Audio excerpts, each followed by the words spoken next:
I want to educate you on you. I want to empower you in times of adversity, and I want to equip you to heal yourself because you can. Welcome to season 1 of my podcast, Unshrinkable. Hi, I'm Emily Katz. My guest and I are here to help you find what works for you beyond traditional therapy and mainstream meds. Hello. Today I am super excited to have the beautiful Natalie Grace here with me. Natalie is a gifted woman working and serving in the world of self-discovery and self-healing. She is a heartrepreneur, a heart-centered entrepreneur who follows her many passions to create emotionally safe and healing spaces for others, such as spiritual counseling and women's groups. People who've been to her workshops say she's a calming presence in the midst of chaos, an absolute pro at creating a safe space for vulnerability and growth. And she's got some awesome tools for dealing with stress and regulation. From helping people explore their inner selves to giving practical tips for handling tough times, Natalie's made a real impact on everyone she works with. I am so excited to have you here with me today. And in just a minute, I will hand over the mic.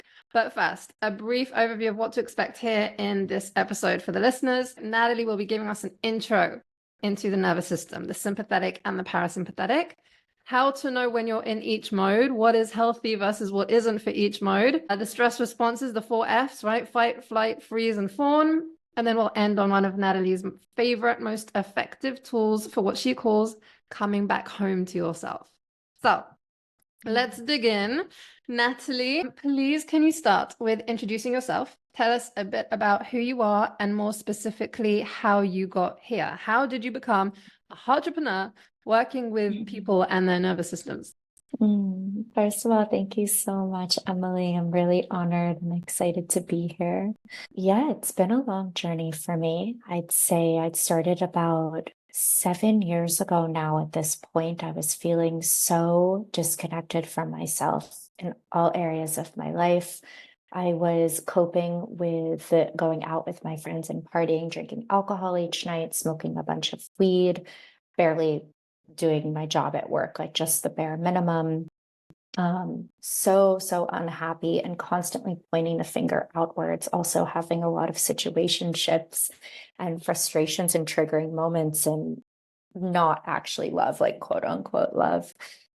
And I think what happened is in 2018, I started having a massive spiritual awakening. Someone came into my life and started treating me in ways that started triggering my subconscious, some wounds from my childhood, specifically my neglect wounds with my parents. And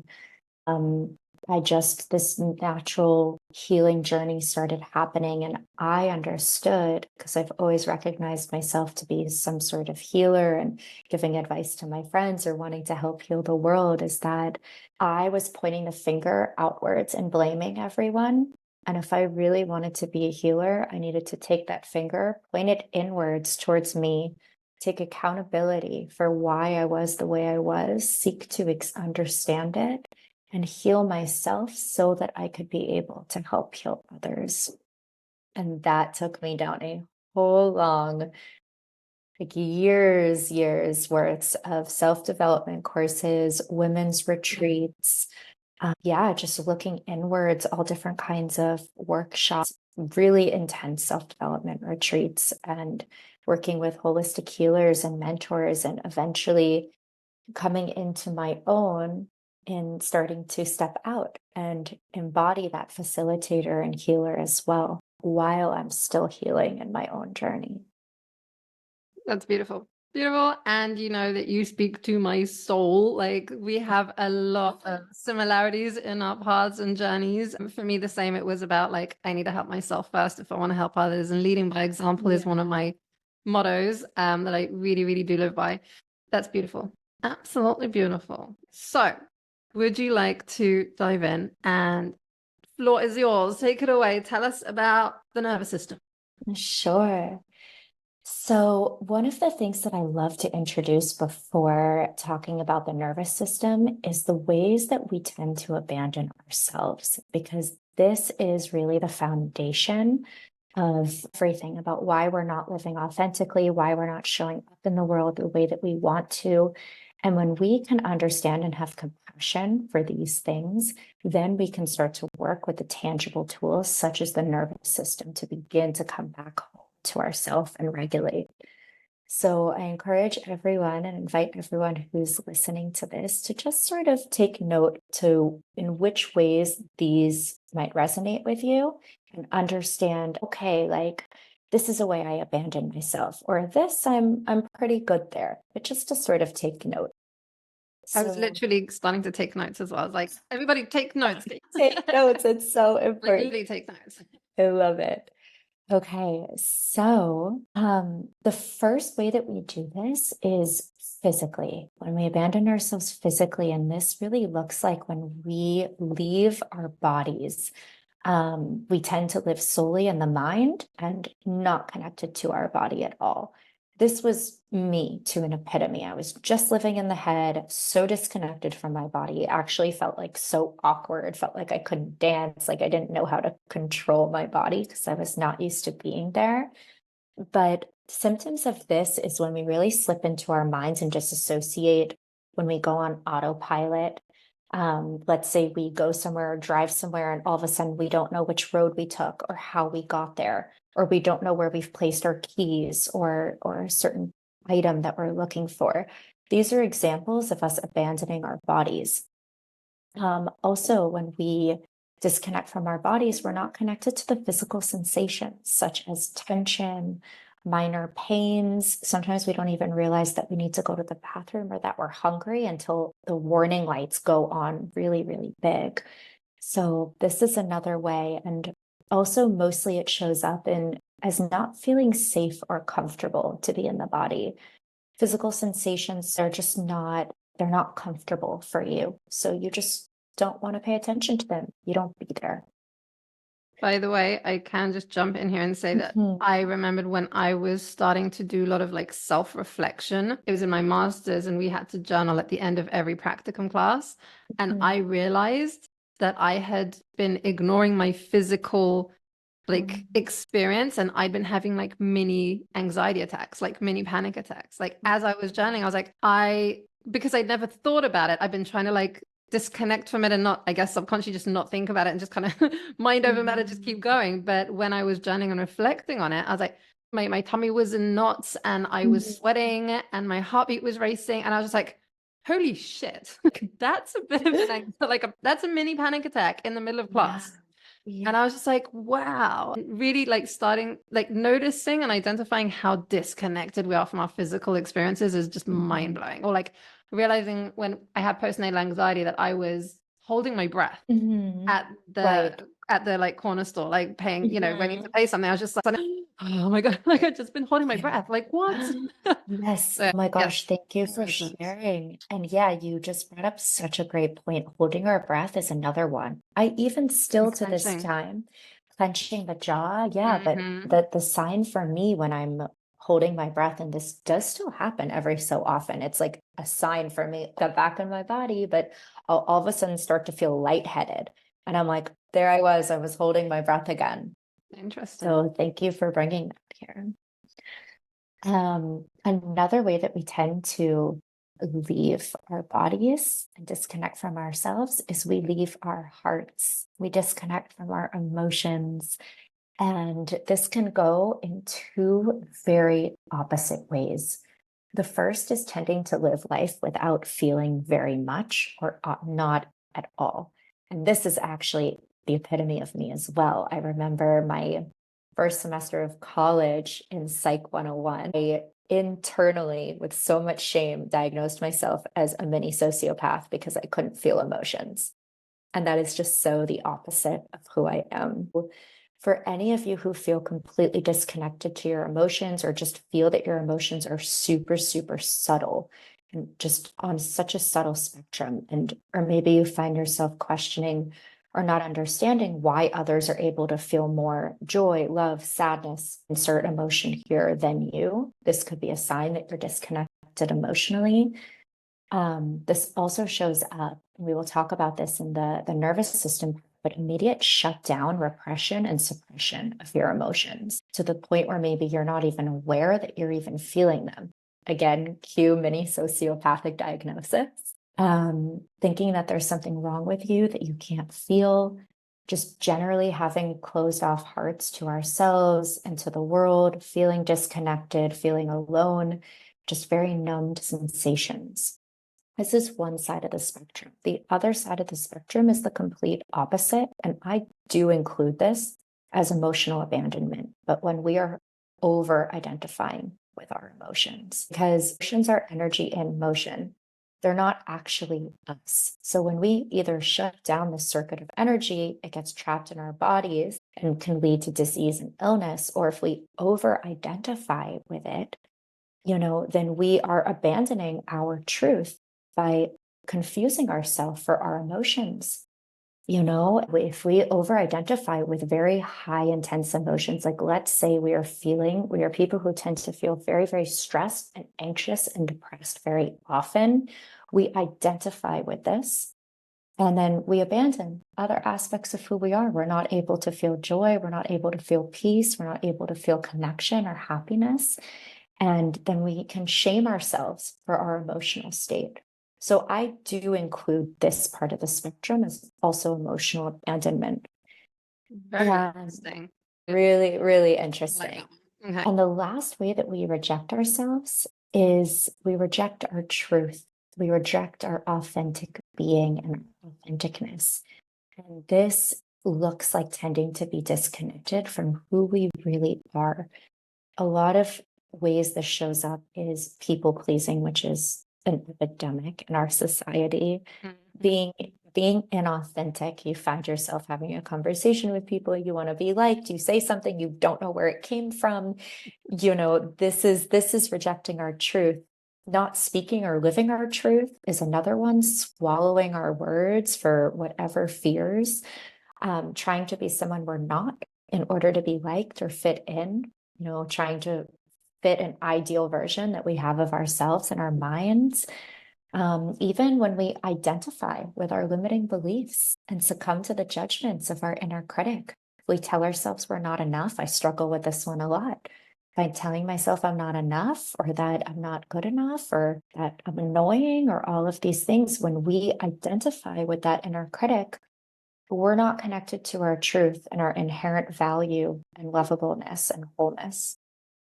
And this also translates as low self-confidence and worth, confusion about our sense of self, not knowing who we are, maybe being really over adaptable and not knowing what's authentic to you, or just not feeling happy or fulfilled.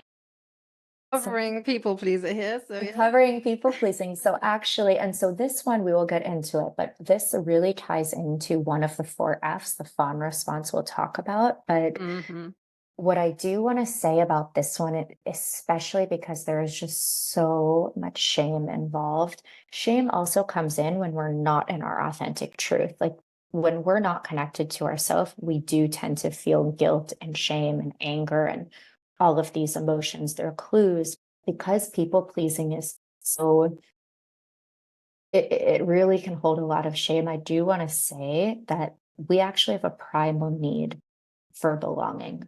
And this dates back to the olden ages, to when we were Homo sapiens and our earliest ancestors that needed to run in packs in order to survive. So our need to belong is biological and primal and absolutely valid, but it's the tendency to abandon parts of who we are in order to fit in is what comes at a huge cost when we're placing our energies on people pleasing and wanting to be liked, rather than authentically embodying who we are and searching for belonging and connection through that. I just want to add as well, with the self-abandonment piece and the shame, I've often realized that it feels like self-betrayal as well, right? Like betraying, it's not just abandoning and rejecting, it's betraying myself. And I think that like realizing that as well really did help me, explore and address the shame pieces. And Yeah, and I love that you say that, because to me, when I hear the word betrayal, it is so strong and carries such energy. And that is exactly what we're doing. And that is exactly why we have these really intense physical and emotional and mental reactions when we're out of alignment because we're betraying our truth. We're abandoning who we are. Yep. Yeah. So, okay. So one of the reasons that I feel that we abandon ourselves like this is the nervous system. So just some basic nervous system 101. We have two different modes within our nervous system, the sympathetic and the parasympathetic. And the way that I like to look at it is that the sympathetic is like the active one. We're awake, we're lively, we're alert. And the parasympathetic is like the one that's in bed, that's resting, relaxing, or going to sleep. And both of these modes serve a purpose. They serve a function. There's a healthy form of both of these modes, and there's a not healthy form of both of these modes. We'll be exploring the sympathetic one the deeper with the 4 Fs you mentioned, but just a general overview. So what is healthy and what the function of these two modes is to be able to fluctuate between them. So an example I like to give is when we go out for a run or we do some high cardio workout or even just like some yoga or Pilates or anything to get our heart rate up, even if we're just laughing really hard. This is our sympathetic nervous system is getting activated in a really healthy way. It's pumping the blood, it's helping our life force energy, it's revitalizing our organs and our brain. But then there's the ability to calm back down, for the heart rate to go back down, to cool down. Maybe you stretch at the end of a workout. This is going to shift you back into your parasympathetic, this rest and this relax. What we want to look out for is that we're really healthily fluctuating between the two and not getting stuck in one state. Getting stuck in the parasympathetic can look like sluggishness, laziness, depression, complacency, not wanting to get out of bed, not wanting to do anything. When I find myself feeling this way, I know it's a good idea to move my body, that I need to actually activate my sympathetic nervous system, become more alive. And now we'll dive into the infamous 4 Fs of the sympathetic. So it's funny, Emily, we were actually talking about misconceptions around this, and I just realized that the sympathetic nervous system can get a really bad. Okay. Yeah, because when I started learning about the nervous system, I understood parasympathetic as to be like resting, relaxing, massages, like health, wellness, like jacuzzis for the nervous system. And that sympathetic was our survival mode, our fight, flight, freeze, and fawn. And it was actually going into this that I understood parasympathetic cannot be healthy and sympathetic can be healthy. But these 4 Fs, fight, flight, freeze, and fawn, I'm sure most of us are familiar with these, especially fight and flight. Yeah. Freeze is also well known, but fawn is newer. It's much less known, and it's game changing for me. Fawning hardcore what I do. So yeah, or what I did.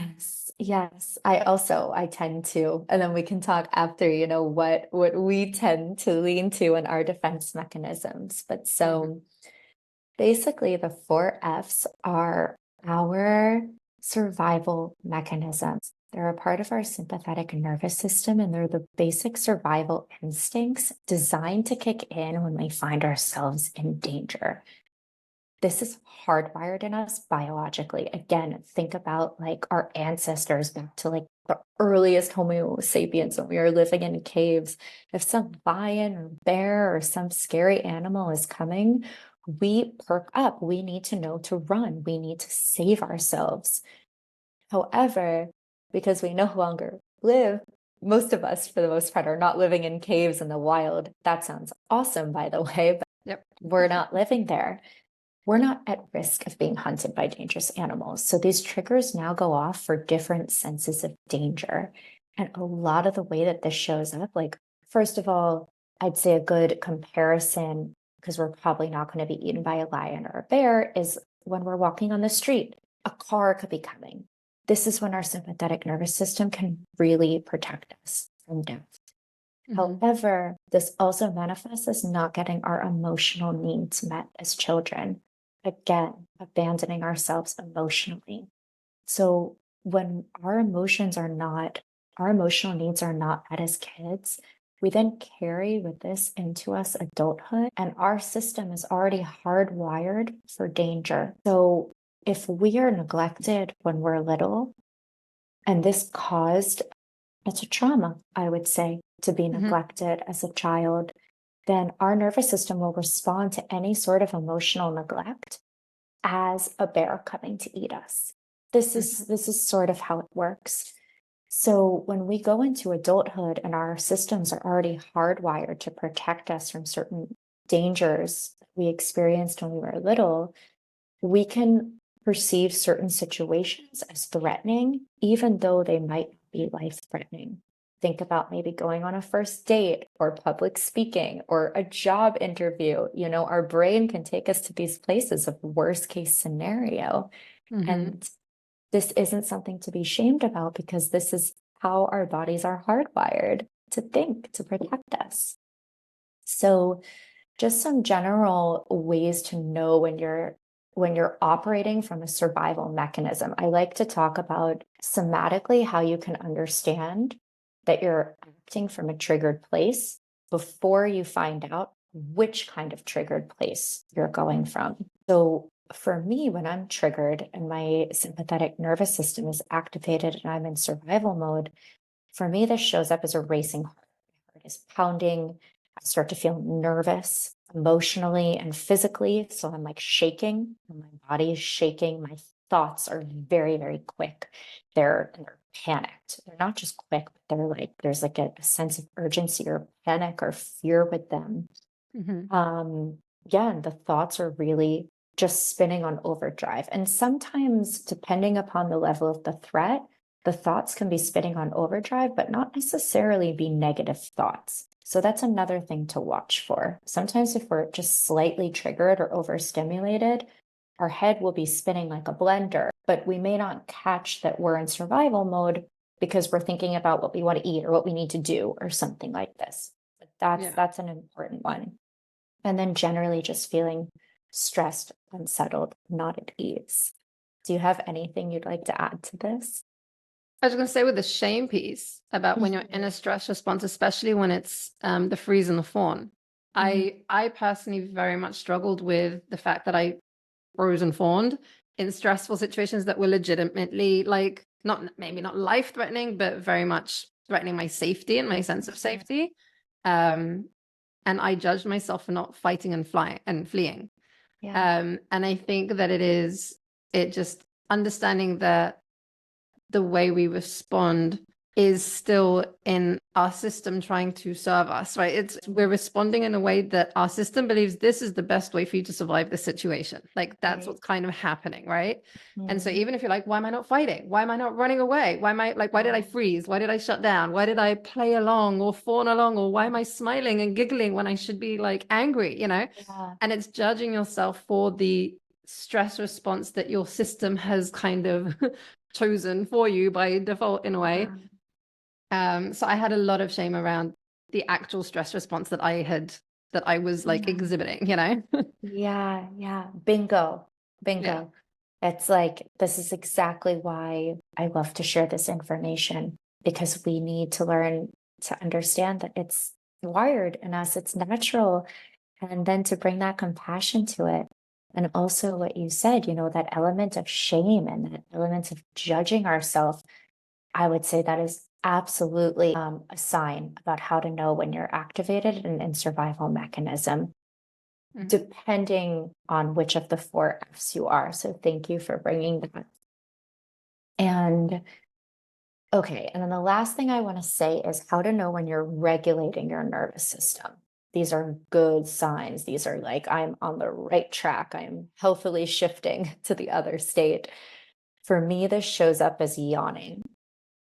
tears. So actually, a lot of times in stretching and yoga, I will have tears pouring down my face, like when you yawn, but it's not emotional tears, it's energy discharging itself.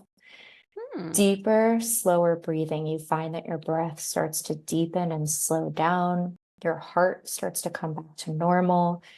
You have urges to sigh or make a sound, or just making a sound feels really good, and you're kind of surprised by yourself, like, oh, that feels really good to talk right now, or oh, that sigh felt so good, I'm going to do it again. And just general feelings of relaxation, calmness, and safety. So this is how to know when you're successfully regulating.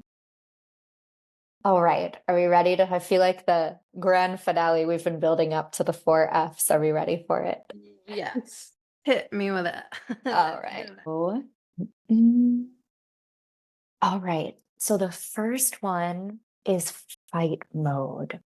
And again, I invite everyone listening to just listen to these. Maybe you already know more or less like which your 4 Fs you tend to go to, but really listen and see with your body. Take this as an opportunity to come back, connect inwards, and be like, I do this. And again, listening to everything with a sense of compassion and understanding, because all of this is normal and there's nothing wrong with us. Just like you were saying, Emily, like there's on one hand, no reason to have the shame towards these reactions. And that's why we need to spread this awareness. Fight mode is more or less what it sounds like. It's like angry outbursts, aggression, harsh confrontations, blaming and accusing someone, attacking someone back in advance, extreme stubbornness. Somatically, this can feel like a heat in your body or a fire burning sensations, this impulse to lash out. Even as I'm talking about it, I'm like, my fists, my hands are clenched, and I'm like feeling so much energy in my torso and upper body. But so this impulse to lash out, this inability to hold yourself back. Maybe you have the thought, don't say that thing, or don't do that, like what you were talking about earlier, but you can't help yourself. You do it anyways. This is probably a sign that you're in fight mode, which is a quick response and attack.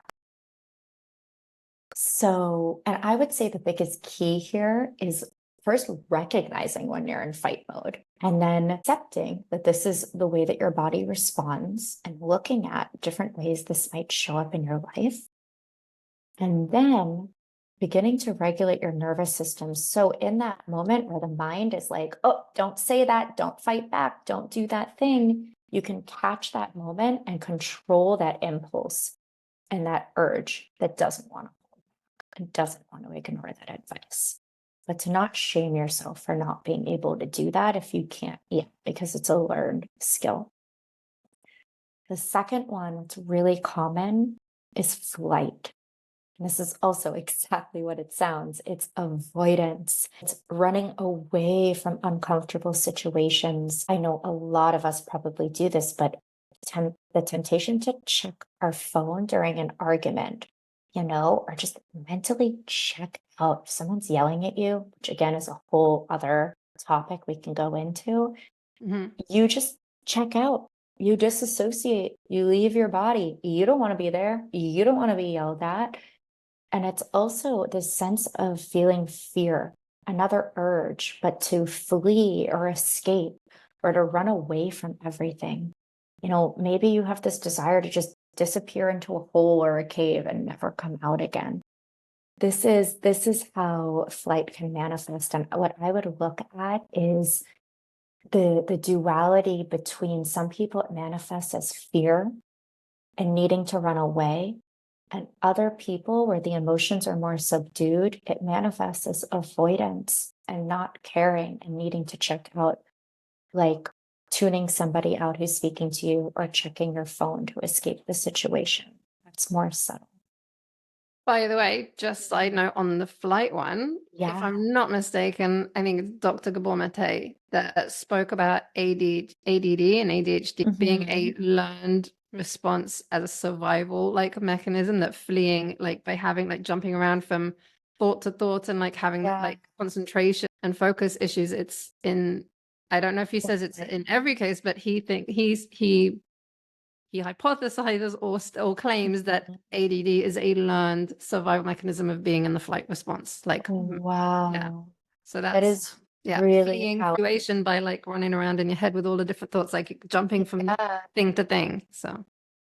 So yeah, thank you for bringing that up. That's really powerful and amazing. And I can actually, like, I didn't know this. That is huge.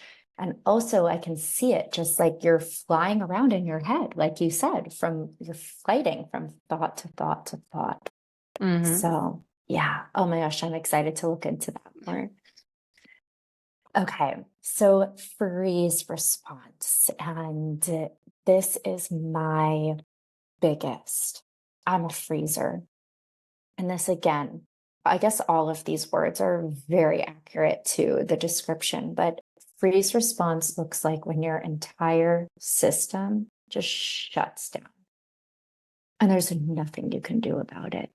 And shame is very prevalent here as well in my own experience. I think it's prevalent in all of them, but because I so resonate with the freeze response, I'm going to talk about that here. But when your entire system shuts down, you can feel numbness. How this manifests to me is wanting to do or say something, but not being able to. Have you ever found yourself in a situation? I think it's kind of what you were talking about earlier, Emily. It's like, and so I invite the listeners, if you ever found yourself in a situation where someone's talking to you and they say something, and the next thing you know, your mind is spinning and you want to shout at them or yell at them or correct them or do all of these things, but you're kind of having like you're being attacked with thoughts to the point where you're still and you don't say anything. And then we can regard ourselves as weak and start to shame. Why didn't I just say that thing? It would have been so easy to even just say the words, stop it. Just stop talking or wait. You know, I remember I had a conversation with one of my best friends when I was understanding this freeze response in 2019. And she's like, just tell me, wait. And I'm like, you don't understand. I can't even tell you, wait. So a lot of the judgment we feel when our system freezes is needing to understand and have that compassion towards ourselves that our body is not functioning in this moment and we are not weak. We are just not able to say what we want to say in this moment, and that is okay. We can also go into autopilot when we're in freeze. Like the only way that our body is able to unstuck itself is to just do something, anything that's robotic, that's not us. This also can look like escaping onto our phone. Yeah, and somatically, how it can show up is that really big duality of one hand, very frozen, very much deer in headlights, unable to say or do anything, or functioning from autopilot, while at the same time, a highly disassociated state and your thoughts are running wild. For me personally, actually, sometimes my thoughts also go on freeze and I just blank out and have nothing to say. But a lot of the time, my thoughts aren't in freeze. And that's what makes it confusing. I think also just a point here with the shame thing and relevant to all of them, but to freeze and to fawn as well coming up is this idea of why am I not speaking up for myself? Why am I not standing up for myself? Why am I not saving myself? Why am I not protecting myself? Why am I not saying what I want to say or what I should be saying, or why am I not behaving in the way that I want to be behaving or that I feel I should be behaving, etc., etc. And the thing is that you are protecting yourself. It's just not in the way that you think would be the way to protect yourself. But your system, it's shutting down to protect you because you're too overwhelmed or you're too, feeling too threatened. It's like I think they likened freeze response in the past to playing dead. Like this is the best way for you to get out of this situation alive. Play dead. Just shut down. Oh, wow. And again, there's that, we're not getting eaten by a bear. We don't have to pretend to play dead, luckily, but emotionally, we're still there. The mechanism is still that mechanism. We're there, and our body is protecting us in this moment, even if it doesn't feel like it. And that's where we'll get to at the end when we're not actually being threatened, life or death situation. There's not a bear coming at us, there's not a car coming at us. We can learn how to regulate and expand our system to be able to hold more and more levels without feeling overwhelmed. And that's where that healing comes in. But you're absolutely right that like when these symptoms come on, we are protecting ourselves, even if it doesn't seem like it. By the way, slash real threat, like an actual metaphorical bear, like a car coming at us, for example, but we freeze as opposed to jump out the way. Like we can also shame ourselves for not acting in the moment that we want to be, even though there's a real threat, just because that's the way we're kind of programmed and we've been conditioned, throughout the years to just freeze. Yeah. A hugely important part of this. It's true. Fawning. Right. That's Fawning. my one. Yeah.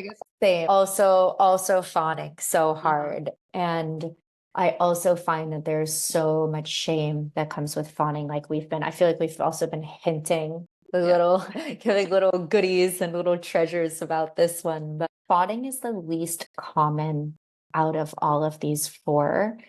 But it is absolutely a defense mechanism.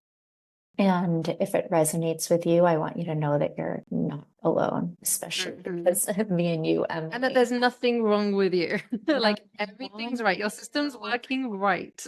Like it's trying to protect you. I love that. Your system is working right. Maybe it's just outdated and we want to update it a little bit, but your systems are working right. Yeah. That feels so good. And everything's right with you. There's nothing wrong with you. Everything's right with you. It's doing what it's meant to be doing, what it's designed to be doing, which is keeping you safe. It's just keeping you safe in a way that's not actually serving you, so you can recondition yourself, right? Yeah, absolutely. So fawn. Yes. And again, think about the animal, fawn. But this is people pleasing. This is over agreeing with people. This is being inauthentic in order to be accepted or liked, going back to what we talked about at the beginning of this podcast and the ways we abandon ourselves and for that need for belonging. It's conflict avoidant, that expression, doing anything to keep the peace. If you've ever felt that, that is a sign that you're in fawn mode. It's fear on the deepest levels of disharmony. Like even the slightest bit of tension can cause so much internal stress inside of you. And somatically, the way that this can show up is, first of all, panic. It's also kind of like antennas. Like we have these antennas that are constantly being like, danger, danger, danger. Where's conflict? Where's conflict? And we are oversensitive to disagreements and non-harmony. And that could actually be a really beautiful thing. But the way that fawn manifests is the urge to say something to ease the conflict or make the situation better. Whereas if you're in flight mode, you might just be like, peace out and like run away. Fawn will stay there. They will feel like they have a role to play, that it is on them. They are responsible for keeping peace. Yeah. Yes, I'm going to add to that. I was just going to say, is there anything you want to add to that? I would love to add to this one. I think if you've been raised in a home, I think many of us have, that, you don't answer back. You don't, avoiding conflict. I think specifically for those who are emotionally neglected in some way in their childhood as well and had unmet needs, it's we're just going to avoid big emotions. We're just going to avoid big feelings. We don't want to, like if something's wrong, we just won't talk about it. We'll like sweep it under the rug and pretend it's not happening. And I think that a lot of people were raised in those kinds of, environments and homes. And so then you learn very early on that you shouldn't create conflict and you are the responsible one for creating. So if someone is doing something that you don't want, sexually harassing you or whatever, someone is being inappropriate, you won't make a thing of it. You won't make a scene. You're not allowed to make a scene, right? You're not allowed to stand up for yourself and say anything. So you have to just play along. You fawn, right? Because that is your best way of escaping, surviving the situation.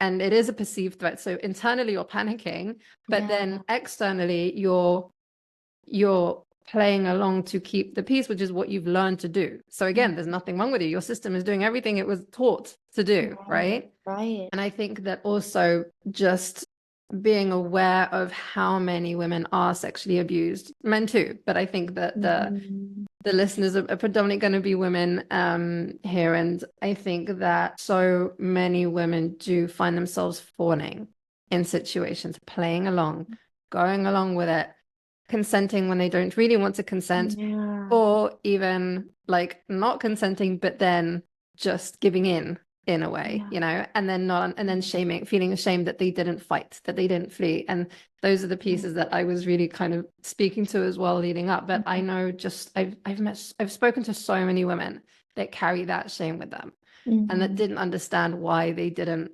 fight or flee, you know. And so it's something that I very, very much wanted to mention. So thank you for the opportunity for mentioning that, because I think it is important. I think it's it's important healing moment, you know? Yeah. And thank you for bringing that up, because I absolutely agree that fawning is so, it's like that nature versus nurture ideal. I would agree with you absolutely that fawning is so much of cultural conditioning. And I love that you brought in women, because generally speaking, women or more feminine essence energied beings can tend to fawn. There's this people pleasing, this being unable to share our voice, to speak our truth, and conversely, like what you were saying, and culturally, we're not taught that it's okay to say no, especially when we were raised in families like that. And just as much as we're not taught to say no, we're not taught to check that the other person is an absolute yes. And look how much different the world would be if, let's take this generalized, because it's a very common narrative and scenario, this general common thing about sexual abuse.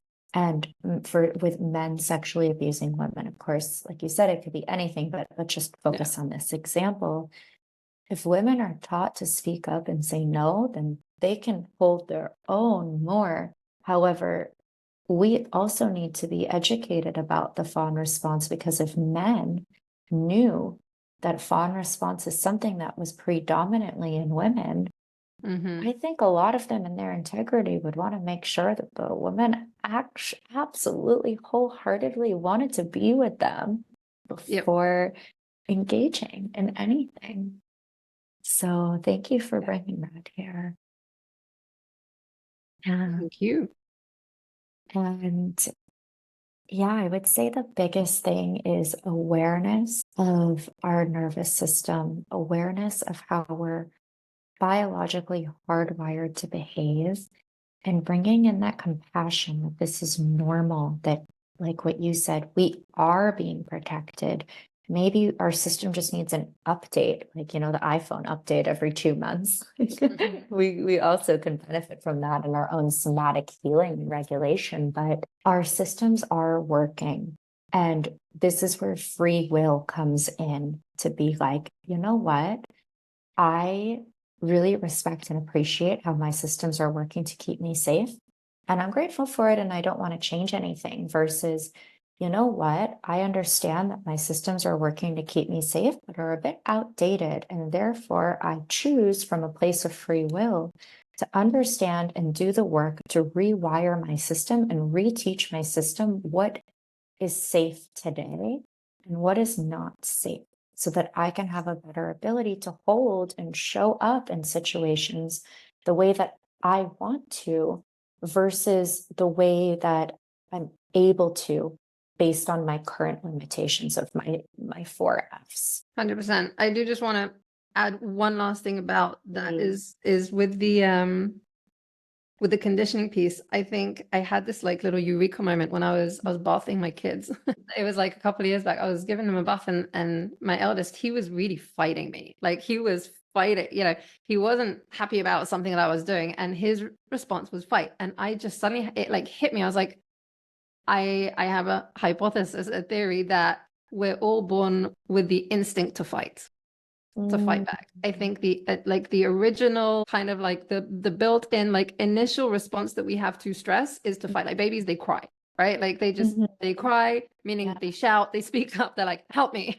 And then, I think then we are conditioned to flee, freeze, fawn, etc., based on the nurture, the environment. And so I do believe that if we could learn to do something one way, we can also unlearn it and relearn it another way that will serve us better. The more aware we are, the more educated, empowered, and equipped we are, which is obviously, what I'm all about. So I did just want to kind of like add that little piece that I think all of us can fight. All of us were born with the instinct to fight as a survival response. But I think that then we learn, which one, we kind of will default to as we go, and we can recondition that.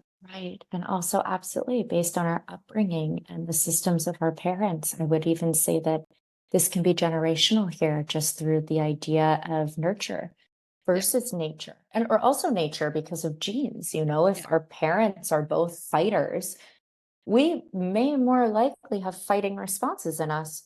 Or we could or we could see what happens with the fighting and then go to the opposite and fight, So everything is inherited in some way. Yeah. Okay, we have some time for a little exercise. Or is there something that you were thinking of sharing with us? Yes. So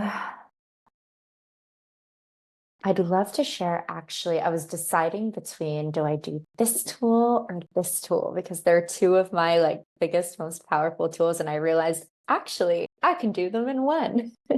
Awesome. So we're going to do a little combination. And if you're listening to this, I just invite you to participate if you're in a safe place and you're not driving or doing something and you are able to take this moment. But the first thing that I do, and this I uncovered when I was learning about my nervous system, it was given as a homework assignment to me in one of my self-development courses, but find ways that make me feel relaxed when I'm panicked.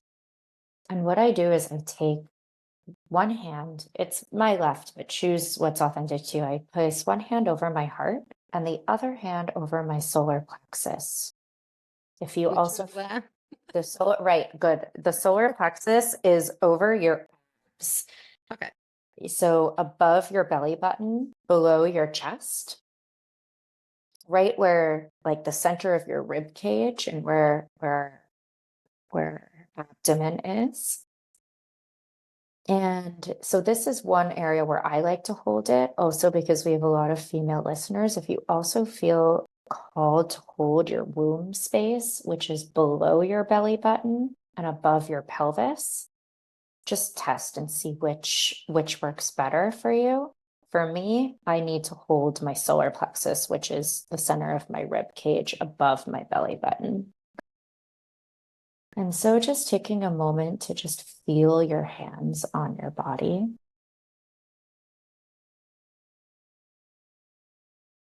Just allowing yourself to feel held.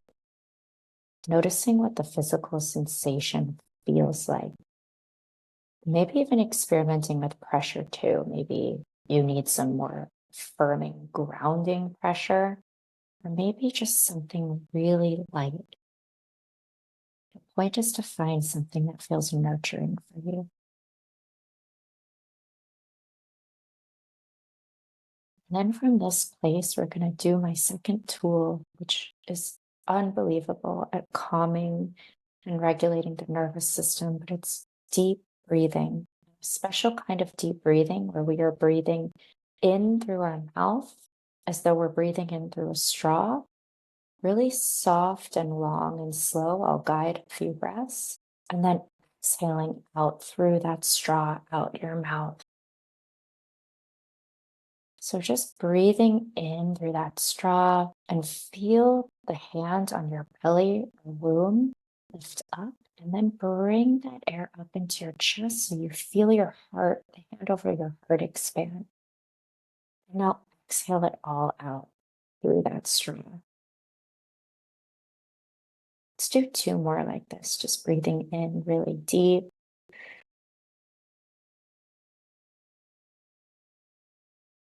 Breathing out. One more, breathing in.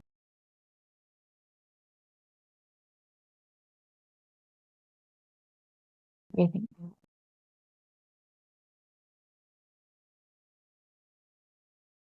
Coming back to the sensations of your hands over your body. And just playing with perspective. So first we were being held by our hands. Now switch to the perspective of your hands holding your body. What does your heart feel like? Can you feel your heart beating? How does it feel to hold yourself in this way? Can you feel your belly going up and down with your breath?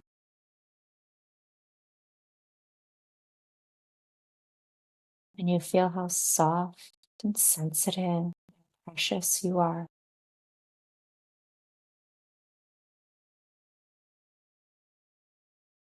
You're now coming back to being held and just feeling your hands on your body, comforting you, protecting you.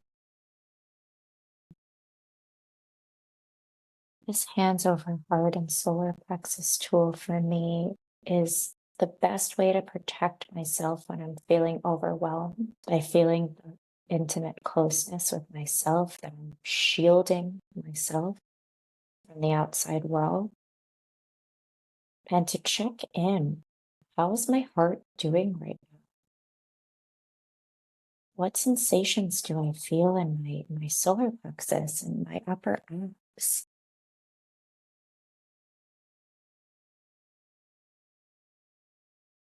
And if there are any emotions here, the support of my hands on my body can allow me to breathe into them. If you're in a place where you feel safe or you're with someone you love, you could even tell yourself, I'm safe. I'm safe to feel. And just getting curious about your current body reaction with so much love.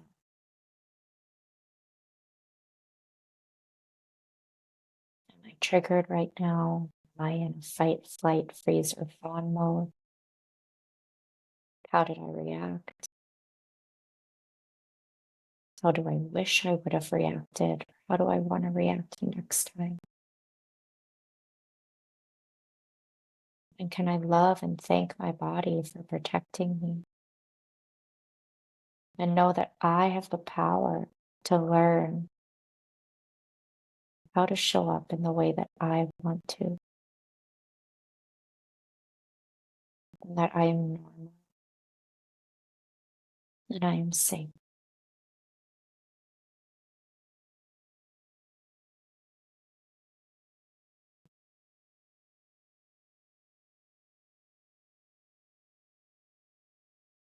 So this is a tool that I do. I used to walk around with my hands over my heart and solar plexus when I started understanding my nervous system, because I was so sensitive and constantly in freeze and fawn mode that I just had to walk around like this. And now it's at a place where I do it when I meditate or I do it to check in, but this was my most supportive tool for me. And I love it. I love it. It's beautiful. Thank you. And I noticed that like at first I was like, I need strong, firm, like pressure. Yeah. And then after a bit of the breathing, and then you're like, now check in, and like my arms had relaxed a lot more. Oh, And I was just like, like it is very regulating. It's like yeah. it's calming, and I've like hand on your heart and had it, and I've tried that before, but this time it was a bit different. And I think you have the most incredible calming voice and energy. You really do. You should do guided meditations if you don't already. Like, oh my God, very calming. That was beautiful. Thank you. But I was going to ask you, for someone who is now like first time they've done that, how would they then incorporate that in their day to day? Because until it becomes a tool that you go to, do you know what I'm saying? Like, how could like do it in the morning, do it in the evening? What would you suggest for someone like starting to use that as a tool? Such an incredible question. And it's actually really layered. So first of all, I love the structure that you gave.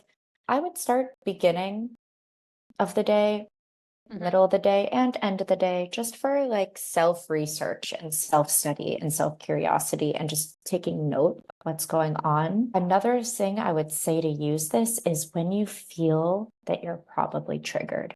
If you recognize any of the symptoms that we talked about here, whether you know which of the 4 Fs you're operating from, or you just know you're operating from something and you're feeling not at ease, or you're feeling anxious or afraid, or even if you're feeling happy, if you just like, whenever you're feeling something very strongly, place your hands there and notice what happens. This is what I would say is like, I'm feeling off, put my hands there. That's like the cue. And then the last layer of this, I would say, is it took me some time to feel comfortable to do this in public.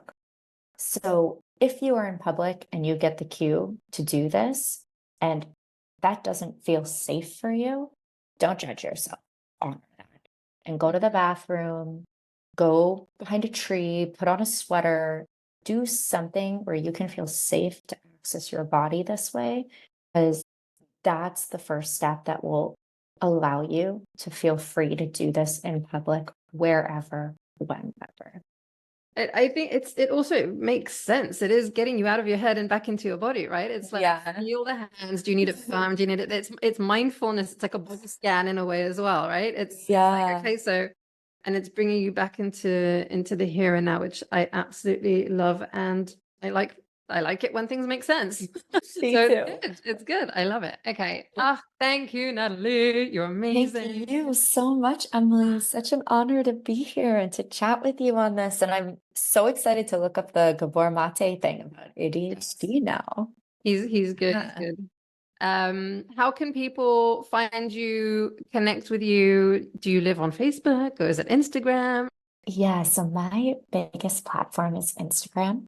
Okay. And you can find me at Natalie Berkowitz. I think we'll put it in the I'll put all of the links. Everything will be in the description in every iteration of this episode. And what kind of things do you currently do, like with your work? I know you have a lot of different hats. Yes. For those of you familiar with human design, I'm truly a manifesting generator. It's so hard to sum up what I do. But, so I currently offer spiritual counseling and spiritual life coaching. These are one-on-one containers where we work with the nervous system, the emotions, and our authentic truth and our limiting beliefs. Everything I covered in the beginning to come back home to ourself, as well as develop our spiritual intuition. So that's the first thing. Second thing is I'm a Reiki energy healing facilitator. So I love to offer that. I also work with women's groups. I have a monthly sisterhood circle which is for women to come with a safe space to feel seen, heard, accepted, and even practice their ability to hold space for other women through professional and emotionally safe space holding techniques that I share and guide everyone in. I do growth shop. So today's podcast is actually considered my coming home growth shop. Growth shop. Yeah, I'm all about the play on words, heartrepreneur, growth shop. So I hold this as a growth shop in addition to working with the subconscious and identifying limiting beliefs. I also do movement therapy, blindfolded therapy, play shops. These can be in groups as well. And again, play shop, like to play, have fun with it. All about getting out of the head and into the body, and also one-on-one sessions with that, and meditation groups, as well as one-on-one meditations. And recording meditations is on my list of things to do next. So, amazing. Yes, I'm a Mani-Gen too, but dude, you are multi-talented, multi-passionate, Mani-Gen to the T. Yeah, and we'll soon be able to give astrology readings and read birth charts, but in time. Amazing, amazing, amazing. So thank you again, Ali. Thank you for giving us your time today. Thank you. Thank you to you listening in. I hope you found our discussion insightful, informative, and inspiring. Remember, understanding how your nervous system works can really empower you to take better care of your body, psyche, and soul. This is what I'm all about, to educate, empower, and equip, and Natalie too, right? So if you enjoy this episode, I'd love it if you would subscribe, rate, and review it on your favorite podcast platform. It will really help get this info, this really important info, I believe, out there to more people. And who knows, it might just help someone change their life, right? So I'd also love to hear from you. What was your biggest takeaway from today? Stay curious, stay informed, and stay tuned for more episodes coming your way. Natalie, thank you again. Lots of love, everyone. Bye.